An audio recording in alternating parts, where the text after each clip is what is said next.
নেশা নেশা একই নেশা চোখে ভুলে থাকতে পারি না তোকে।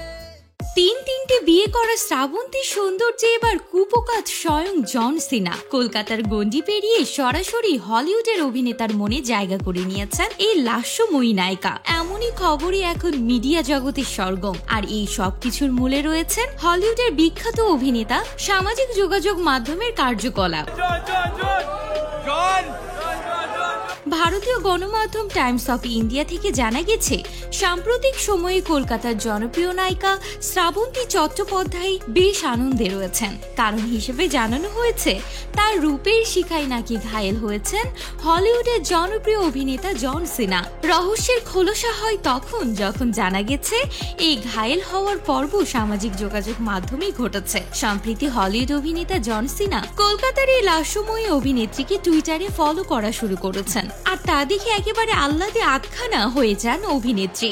এই ঘটনার পর শ্রাবন্তীর সঙ্গে স্থানীয় সংবাদ মাধ্যমগুলো যোগাযোগ করেন। তখন একটি সাক্ষাৎকারে তিনি বলেন, আমার তো প্রথমে কোনোভাবেই বিশ্বাস হচ্ছিল না। সত্যি ভেবেছিলাম হয়তো কোনো ফেক অ্যাকাউন্ট, কারণ আজকাল এমন ধরনের অ্যাকাউন্টের বিস্তর অনেক বেশি। তবে কিছুক্ষণ পরেই তিনি বুঝলেন যে অ্যাকাউন্টটা জন সিনারই। তিনি বলেন, পরে ভালো করে মিলিয়ে দেখে অ্যাকাউন্টের ভেরিফিকেশনের প্রমাণ সেই ব্লু টিক রয়েছে।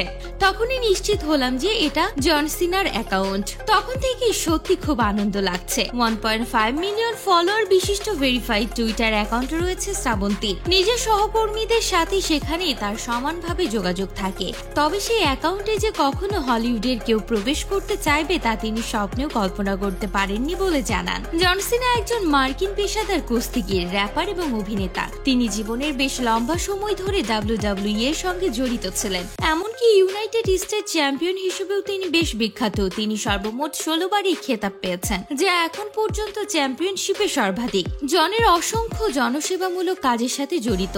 এর মধ্যে উল্লেখযোগ্য হল মেক এ উইশ ফাউন্ডেশনের সঙ্গে তার সম্পৃক্ততা। তিনি মেক এ উইশ ইতিহাসে সবচেয়ে বেশি ইচ্ছা পূরণ করেছেন।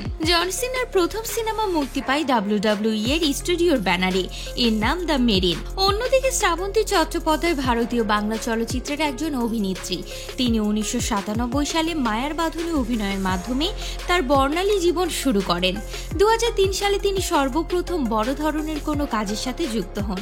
পরবর্তীতে তিনি পরিচালক রাজীব বিশ্বাসকে বিয়ে করেন। এরপরে তিনি পুরোপুরি সংসারী হয়ে যান এবং 2008 সালে আবারও ভালোবাসা ছবিতে অভিনয়ের মাধ্যমে সিনেমা জগতে ফিরে আসেন। তো ভিউয়ার্স, এই ছিল আজকের মতো। আবারও হাজির হব পরবর্তীতে নতুন কোনো ভিডিও নিয়ে।